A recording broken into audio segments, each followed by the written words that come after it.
vamos a dar comienzo a la bolilla 9.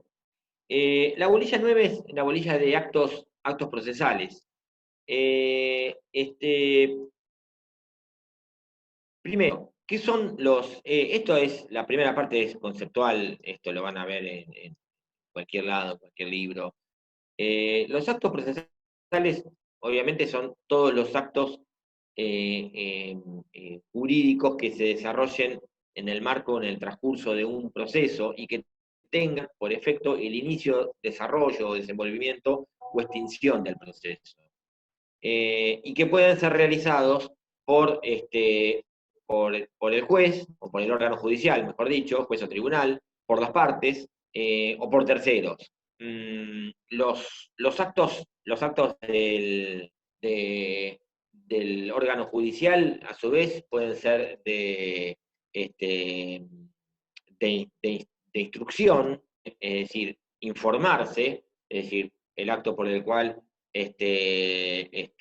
recibe o recepciona la demanda, corre traslado de la misma, tiene por contestada la demanda. Hay una pregunta que quedó colgada. Nombré otra ley antes de la 25675. Creo que era la ley de defensa del consumidor. Y la 13133 de provincia. No sé, Rocío, la 24240. Ahí está. Ya, gracias, Alejandro. Bueno, seguimos. Entonces, los actos del juez pueden ser de instrucción, cuando tiene por presentado la parte actora y con retraso de la demanda, cuando tiene por contestar la demanda, cuando, es decir, recibe la demanda y recibe la contestación o reconvención, cuando ordena actividades probatorias y recibe las pruebas, es decir, actos por los cuales él se informa sobre la cuestión que se discute en el proceso. Cuando ordena medidas probatorias de oficio. También hay actos de decisión o de resolución, que es cuando dicta una primera hasta la sentencia definitiva, y también hay actos de ejecución, todos aquellos cumplidos en el marco de la ejecución de la sentencia ya firme y consentida. A su vez hay actos de las partes, ¿sí? También de la misma manera, de instrucción, la demanda del actor, la contestación del demandado, el ofrecimiento de las pruebas, los actos para producir las pruebas. Hay actos de decisión cuando las partes terminan el proceso mediante un modo anormal, expresamente, la transacción, la conciliación, el allanamiento, desistimiento. Y hay actos de terceros, que son ajenos al proceso, como en el caso de el testigo cuando declara, el perito cuando presenta un informe pericial, la entidad pública o privada que contesta un pedido de informes, en la prueba informativa. Esos son actos procesales de terceros.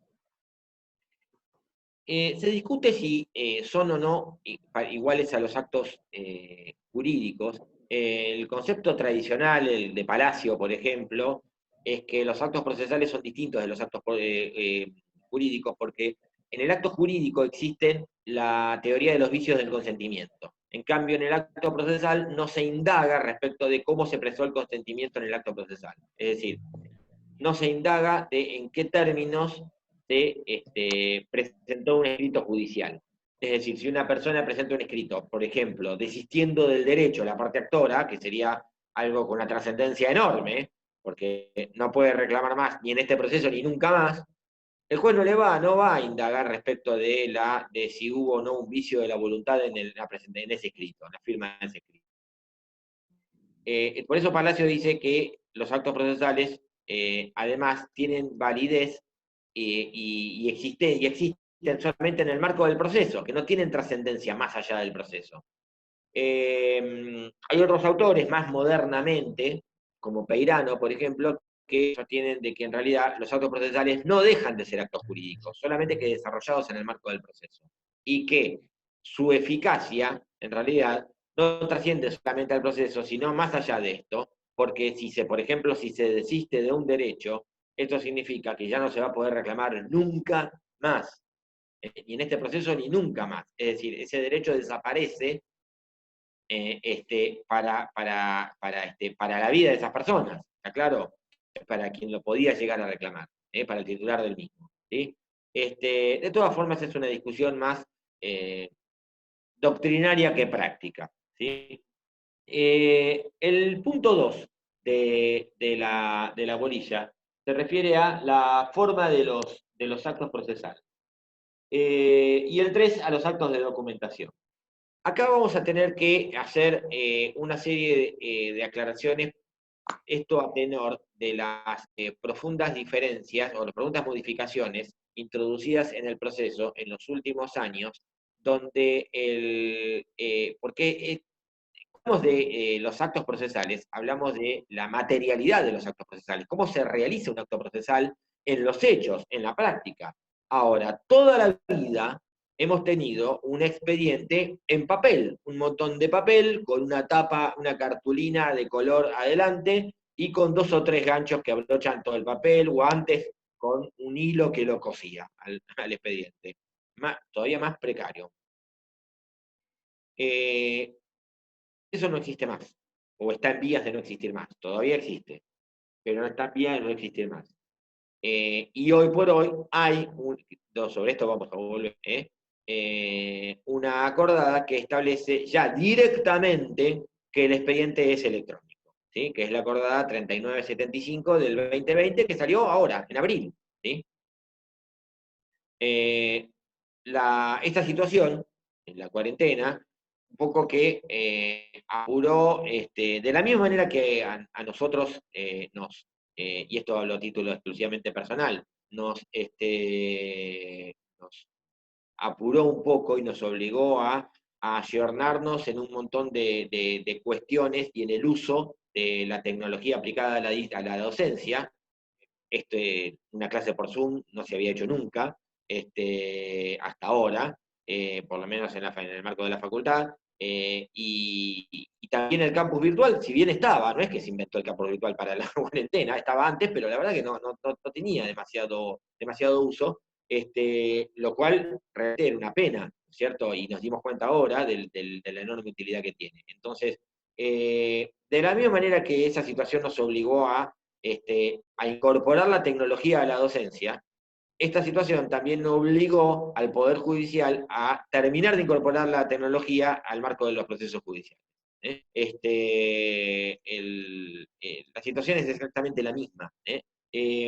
Afortunadamente, no es casualidad que esta acordada haya salido en el medio de la cuarentena, sobre todo al principio de la cuarentena, cuando era, digamos, cuanto más cruda era, más allá de que hoy por hoy todavía no se pueden hacer trámites presenciales en el Poder Judicial. Por eso nosotros vamos a ir viendo cada uno de estos ítems y aclarando, vamos a ir viendo lo que dice el código y aclarando cómo en realidad se está haciendo ahora. Fíjense, el punto 2, que dice forma de los actos procesales. Bueno, idioma, traducción, respecto del idioma, obviamente el idioma es idioma oficial, el idioma español, esto no requiere mayores explicaciones. El número de la acordada es, ya la pongo, 3975, yo igual se las voy a estar subiendo, /2020, ahí va. Perdón, no, está mal, 3975, puse 3972, 3975 /2020. No es 3972, 3975. Lo que les decía, el idioma siempre obviamente va a ser el idioma nacional, el idioma oficial, el español.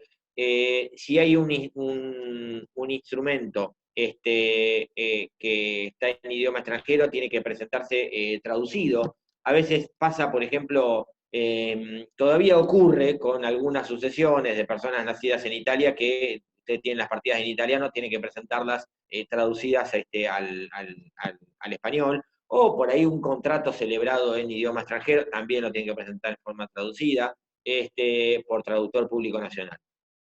O sea, no cualquier traducción. Si hay una persona que no conoce el idioma, que no habla español, tendrá y que tenga que, por ejemplo, que prestar declaración, lo hará con un intérprete. ¿Sí? Ha pasado por ahí en los últimos años, que ha crecido, por ejemplo, con la colectividad china, con personas de nacional china que no hablaban fluidamente el español o no comprendían del todo y que hayan tenido que declarar mediante un intérprete. Porque no solamente para lo que puedan decir, sino para las preguntas que le van a hacer que las puedan interpretar adecuadamente. ¿Sí? Después, fíjese que dicen los escritos, dice redacción. Si ustedes van al artículo 118, dice redacción de los escritos, bueno, obviamente que habla de la época en que los escritos se hacían con una máquina de escribir, ¿no? Habla de tinta negra o azul negra, sin caracteres legibles y claros. Esto después se modificó con otra acordada, que a su vez ya está modificada por la 3975-2020, que reguló los escritos cuando se empezaron a hacer con la computadora y impresos con la impresora, ¿no? Todo el mundo. Señalándose el tipo de letra. Actualmente la acordada indica que pueden hacerse con tres tipos de letras solamente, que son Times New Roman, Arial y Calibri, y el tamaño de la fuente, tamaño 12, con interlineado de 1,5, y los em, inclusive indica los tipos de márgenes que tiene que tener la hoja. La acordada anterior, por ejemplo, señalaba la cantidad de gramos que tenía que tener la hoja, ahora ya no, por lo que vamos a ver, ahora. En cuanto al contenido del escrito, fíjense en el inciso 2 del artículo 118, que tiene que indicar primero una expresión de su objeto. Esto es lo que se denomina el llamado sumario. Por ejemplo, si yo en el escrito voy a pedir que se abra prueba, arriba de todo va a decir solicita apertura a prueba. ¿Sí? Es decir, ¿qué es lo que estoy pidiendo? Pero en forma muy resumida. Sería, entre comillas, el título del escrito. Después va a indicar quién lo está presentando, si actúa el abogado como apoderado, a quién está representando, si actúa el abogado como patrocinante, va a actuar la parte por su derecho con el patrocinio del doctor X, Juan Carlos Pérez con el patrocinio del doctor, no sé, Carlos Pellegrini. Esto más o menos lo habíamos visto cuando hablamos de demanda y contestación, yo ya fui adelantando con eso. Y después, el cuerpo principal del escrito, ¿qué es lo que van a pedir? Vengo por el presente a solicitar que se proceda a decretar la apertura del juicio a prueba. Y abajo será justicia. ¿Cómo se presenta este escrito? Y acá viene toda la vida se presentó. Yo después les voy a mandar un material y les voy a poner un ejemplo para que vean cómo es un escrito. Toda la vida, hasta el régimen de presentaciones electrónicas, los escritos se presentaron en papel. Es decir, en la época de la máquina de escribir, terminaba el escrito, sacaba la hoja, iba y lo presentaba al juzgado. ¿Sí? Y el juzgado lo recibía, había un empleado en la mesa de entrada que le ponía un sello denominado cargo, con la constancia de la recepción del escrito, día y hora. Se indicaba si tenía o no firma de letrado y si llevaba o no llevaba copias. y en ese caso cuántos juegos de copia. Así fue toda la vida. Cuando empezaron a usarse las computadoras, fue igual, pero imprimiéndolo, es decir, lo hacía no sé, en Word o en el programa que se les ocurra, imprimía, lo llevaba al juzgado, el juzgado del empleado hacía la cola, llegaba a la mesa de entrada, el empleado ponía el cargo, el sello, con la constancia del momento en que yo lo estaba presentando. Así funcionó desde toda la vida hasta ahora. En los últimos años se verificó este régimen, hubo una acordada anterior, que era la 3886, que empezó a implementar las presentaciones electrónicas. Esta acordada terminó de ser, y había un sistema mixto, a veces en papel, a veces en forma electrónica, y esto dependía de si el abogado era apoderado, se presentaba en forma electrónica, y si el abogado era patrocinante, se presentaba en papel. Esta dualidad de régimen terminó en abril con la acordada 3975-2020, donde dice, el expediente es electrónico, basta, se acabó el papel, ¿sí? Y a partir de ahora todas las presentaciones, todos los escritos se presentan en forma electrónica. ¿Cómo va a ser esto? Los abogados, una vez matriculados, pueden tramitar su firma digital. En nuestro país hay una ley, que es la ley de firma digital, ¿sí? Que es la que establece que todas las comunicaciones electrónicas, que las comunicaciones electrónicas y tal, pueden estar cifradas digitalmente. ¿Qué significa? Que se puede identificar su remitente. Si yo mando un correo electrónico cualquiera, hoy, yo voy a tener una casilla de fantasía, la que se les ocurra, @ Hotmail, Gmail, Live, la que quieran, y no se puede certificar que realmente fui yo el que escribí y envié ese mail. Usted mira, sí, pero se puede determinar de qué, con el IP, de qué computadora salió. Sí, bueno, pero pudo haber sido otra persona que escribió, abrió mi casilla y lo envió. ¿Está claro? ¿Por qué? Porque ese correo electrónico, lo que ustedes envían corrientemente, no están cifrados digitalmente. Entonces, ¿cómo sabemos que el escrito presentado electrónicamente por un abogado está realmente presentado por el abogado? Bueno, para eso se registra la firma digital y se le da al abogado el denominado, se lo voy a escribir acá, que ya lo habrán oído hablar, token.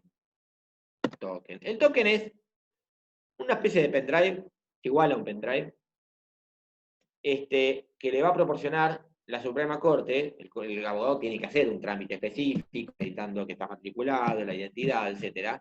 Y le va a entregar ese token. El token, ustedes lo configuran, el abogado lo va a tener que configurar en la computadora y le va a permitir realizar presentaciones electrónicas válidas y cifradas digitalmente. Es decir, el token va a acreditar que es el abogado el que realmente hizo esa presentación. Entonces, el token lo que le va a dar al abogado es la firma digital o electrónica. Ya no lo va a firmar con la lapicera y con el sello abajo, sino que el hecho de enchufar en la computadora, abrir el portal de la Suprema Corte y cargar la presentación y enviarla, eso implica, de hecho, cuando el abogado, es decir, ¿cómo va a ser en la práctica esto? Ustedes me dirán, bueno, hasta ahora yo hacía el escrito en el Word, imprimía, lo llevaba al juzgado. ¿Cómo tengo que hacer ahora? Ahora, ustedes preparan el escrito, si quieren trabajarlo en Word porque les es más cómodo, lo hacen, después pintan todo y entran al portal. Ustedes, hay un portal que es notificaciones @scba.gov.ar, notificaciones @scba.gov.ar. El abogado va a entrar ahí y le va a decir, ingresar con certificado o sin certificado. Entra a ingresar con certificado y se le dice, hay una opción que es nueva presentación. Entra a nueva presentación y elige en el proceso donde la va a hacer, ¿sí? Normalmente ya en los procesos que ya interviene, le aparecen como opciones, dice mis causas, buscar en mis causas y busca. Busca por juzgado y dice, voy a iniciar, enviar un escrito para un expediente, que es, no sé, López Antonio, sucesión intestato en el juzgado civil número 7. Busca Departamento Judicial Mar del Plata, juzgado civil número 7, pone López Antonio, le aparece el proceso. Y ahí le aparece un cuadrado donde va a pegar el escrito. Y abajo le va a aparecer firmar y enviar. Si quiere todavía, puede, si no está seguro, guardarle el borrador y seguir trabajando, sí, puede hacerlo. Le va a decir guardar borrador y continuar otro día. No dice continuar otro día, guardar borrador. Dice. O si no, firmar y enviar. Aprieta firmar y enviar, ya está, salió el escrito. El juzgado, a las 8 de la mañana tiene que abrir, muchos juzgados lo hacen a las 8 y a las 12. 8 de la mañana y 12 del mediodía, obviamente. Abren las casillas para ver todos los escritos que le van llegando y para despacharlos. Es decir, la pila de escritos en papel que tenían antes va a ser van a abrir la casilla y le van a quedar todos los escritos electrónicos. Cuando el abogado es apoderado, se hace de esta manera que yo les acabo de decir. Es decir, el escrito se presenta solo con la firma del abogado. Es decir, cuando el abogado era apoderado, con el escrito en papel, ¿quién firmaba? El abogado solamente. El cliente no firmaba, porque el abogado era apoderado. ¿Sí? Para eso le dio poder. Es decir, te doy el poder, le dice el cliente, para que no me llames más a firmar. No tengo tiempo ni ganas. Avísame cuando cobre. ¿Sí? Entonces, se me había ido. La cuestión concretamente es que cuando el abogado es apoderado, solamente con su firma electrónica va a ir el escrito. Ahora, si el abogado es patrocinante, el que firma con el abogado es el cliente. El cliente no tiene firma digital. ¿Cómo se hace esto? El escrito, cuando el abogado es patrocinante, se presenta, es decir, igual que como el abogado se presenta Juan Carlos Pérez con el patrocinio del doctor Carlos López, ustedes lo preparan en Word, como siempre, lo envían, pero al mismo tiempo van a enviar escaneado el escrito impreso y firmado. Vuelvo. El abogado es apoderado, envía el escrito, presenta el escrito, es decir, escribe el escrito, firmar y enviar. Lo envío, punto. Está presentado el escrito. Me quedo tranquilo. ¿A qué hora lo puedo presentar el escrito? A las 3 y menos 10 de la mañana, de un sábado. Te desvelaste y te acordaste de algo que dijiste, no me quiero olvidar, te pusiste, lo envías, punto. Igual el escrito se considera presentado a las 8 de la mañana del siguiente habilita, o sea, a las 8 del lunes, claro en el ejemplo. Pero a cualquier hora, cualquier día. Están en España paseando o están en Tailandia paseando por Bangkok y a las 5:28 de la hora argentina quieren mandar un escrito, lo pueden hacer. Si tienen el toque en la mano, lo pueden hacer tranquilamente. A cualquier hora, desde cualquier lugar. Ahora, abogado apoderado. El abogado patrocinante, viene mi cliente y me dice, vamos a mandar un escrito. Yo le digo, tenemos que mandar un escrito. Entonces, el escrito con el texto Juan Carlos Pérez con el patrocinio del doctor Carlos López, lo voy a cargar y lo voy a enviar. Pero el juzgado me va a decir, ¿y yo cómo sé que lo firma? Si no está la firma digital de tu cliente. Entonces, lo que me exige la acordada es que yo además el escrito lo tengo que imprimir, me lo tiene que firmar mi cliente, y lo voy a firmar yo, y lo voy a mandar como archivo adjunto, escaneado. Es decir, abogado apoderado, escrito electrónico solamente. Abogado patrocinante, escrito electrónico, más el escrito firmado hológrafamente, es decir, con lapicera, por mi cliente y por mí, en archivo adjunto, escaneado. ¿Sí? Obligatoriamente. ¿Sí? ¿Para qué? Para que el juzgado vea que mi cliente lo firmó. ¿Es necesario después llevarlo en papel? No, esto es lo que modifica la acordada nueva. No es necesario llevarlo en papel.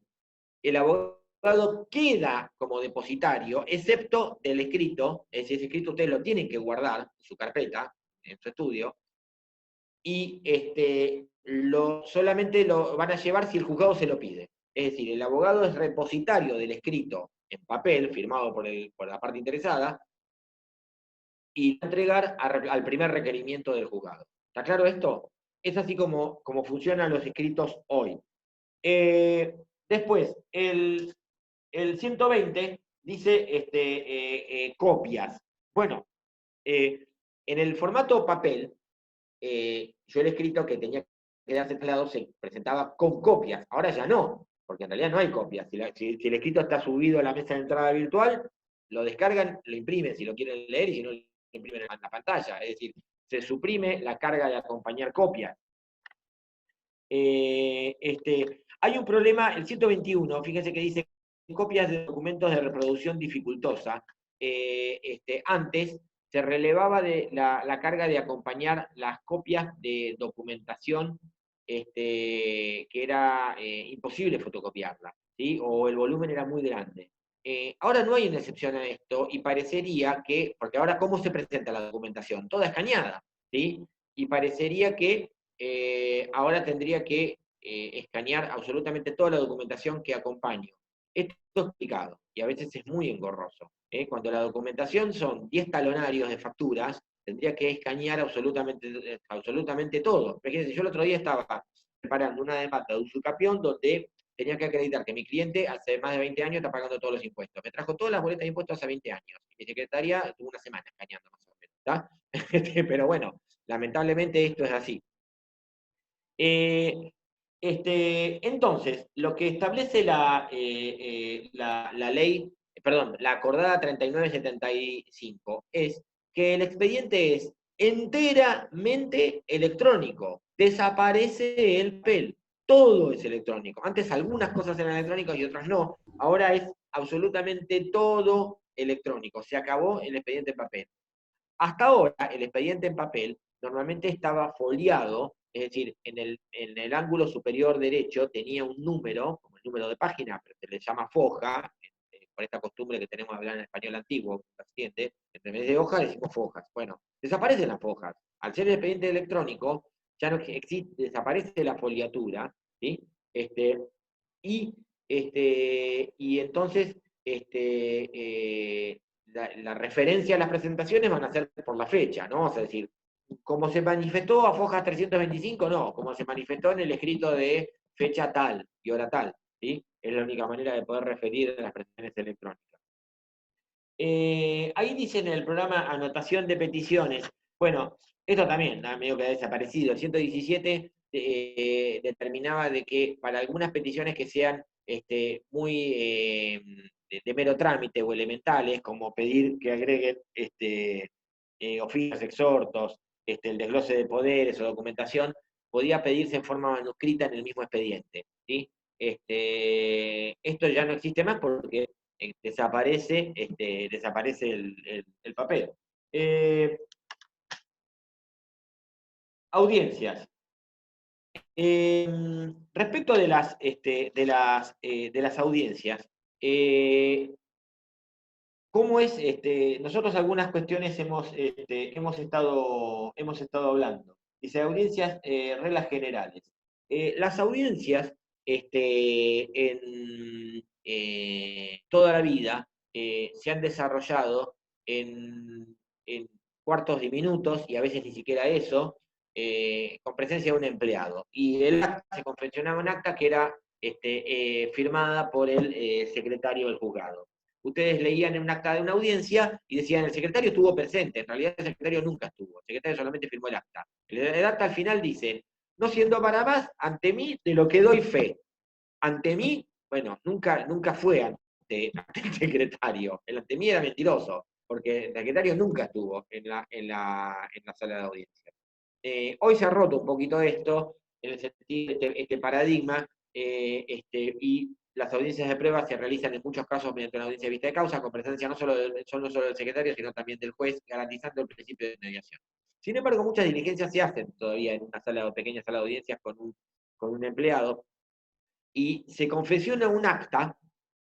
Ustedes miran el código y dicen en el inciso primero que las audiencias, en principio van a ser públicas. Recuerden que las de procesos de familia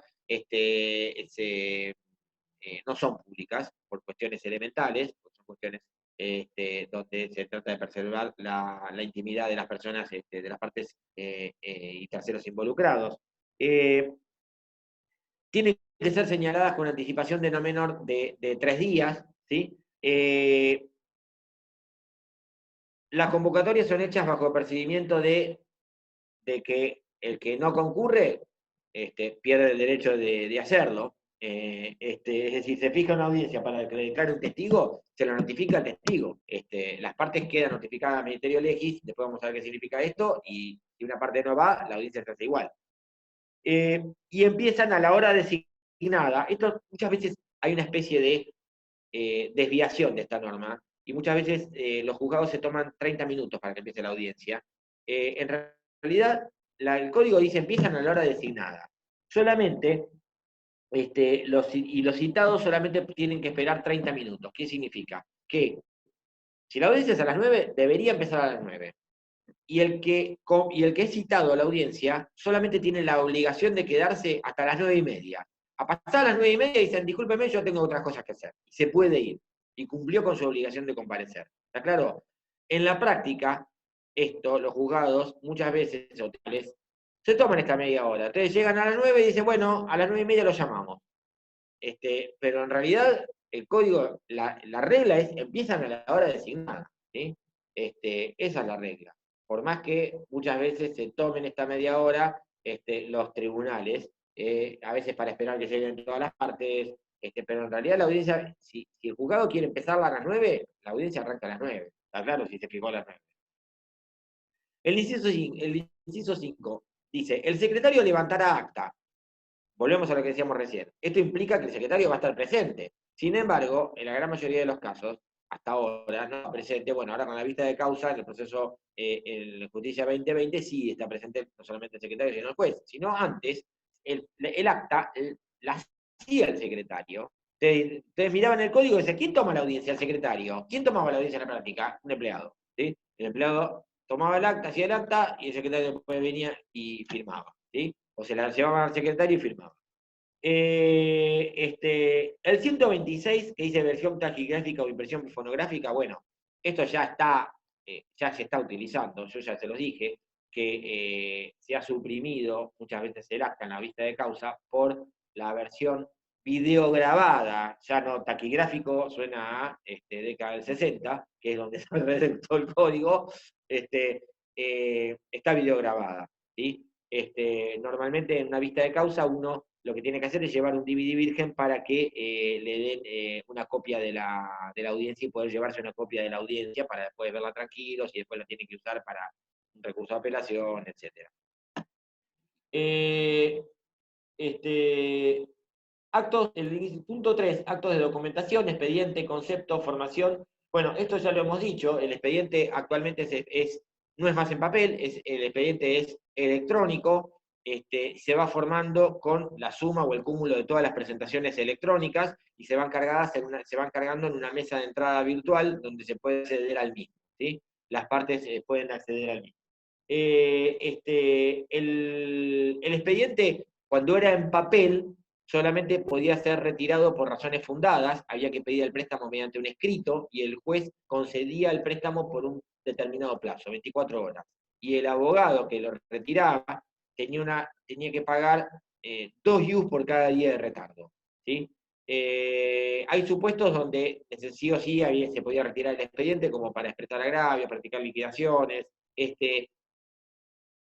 y si no, por razones fundadas. Podríamos pedirlo, por ejemplo, para extraer copias. Ahora, esto ya no es más necesario, porque al ser el expediente electrónico, ya va a ser necesario ahora en este periodo que todavía va a haber expedientes en papel y mitad electrónico. Pero al ser el expediente enteramente electrónico, ustedes pueden consultar cualquier cosa en cualquier momento, porque todo está subido a la mesa de entrada virtual. Después, préstamo electrónico, ya lo vimos. Procedimiento de reconstrucción. Bueno, cuando se perdía, entre comillas, un expediente, a veces algún pícaro entre comillas, lo extraviaba, podía reconstruirse el expediente. ¿Cómo se reconstruye el expediente? Las partes intervinientes acompañan las copias que estuvieran en su poder, y el juzgado resuelve la reconstrucción del expediente. Primero se hace la búsqueda del expediente, y si la búsqueda da negativa en la mesa de entradas, con un informe del jefe de mesa de entradas, el juzgado intima a las partes a que presenten las copias y decreta la reconstrucción del expediente con los elementos que hay. Por eso siempre era muy útil tener copia de absolutamente todo, por si el expediente desaparece, ¿sí? Y ahí esto tiene que ver un poco con los desgloses. Siempre era muy útil desglosar, ahora no, porque los originales van a quedar en poder del peticionario y solamente copias escaneadas van a estar en el expediente electrónico. Pero cuando yo presentaba original de un pagaré, por ejemplo, desaparece el expediente, desaparece el pagaré, ya está, se acabó el juicio ejecutivo, ¿sí? No lo van a poder cobrar jamás. Con una fotocopia no lo van a poder cobrar. Entonces, uno lo que hacía era pedir, lo que hizo toda la vida es pedir el desglose de esa documentación, y esa documentación o quedaba reservada en el juzgado o se la entregaba al peticionario y quedaba copia en ese lugar. Si yo inicio un juicio ejecutivo de un pagaré y pido el desglose del pagaré, que me entreguen a mí el pagaré y que quede una fotocopia del pagaré certificada por el secretario, como que es igual al original. ¿Está claro? Si me piden el día de mañana el original, lo presento, pero no me lo quedo yo, porque si desaparece el expediente, desaparece el pagaré, si yo lo dejo adentro. ¿Sí? Era casi un suicidio dejar un título ejecutivo en un expediente. Y lo mismo con toda la documentación que sea relevante, que sea muy importante. De todo, siempre en lo posible pedir desgloses. Ya inclusive los juzgados ya lo estaban ordenando de oficio los desgloses, pues no querían problemas, ¿está claro? Y si el día de mañana desaparecía el expediente, poder reconstruirlo con todos los elementos posibles. Bueno, vamos terminando acá por hoy, que nos quedan 2 minutos. La clase que viene, que va a ser la clase final, vamos a terminar con esta bolilla, vamos a ver fundamentalmente régimen de notificaciones. Yo también ya les voy a estar agregando un material en los próximos días. Tengan todos buenas tardes. Hasta la semana que viene.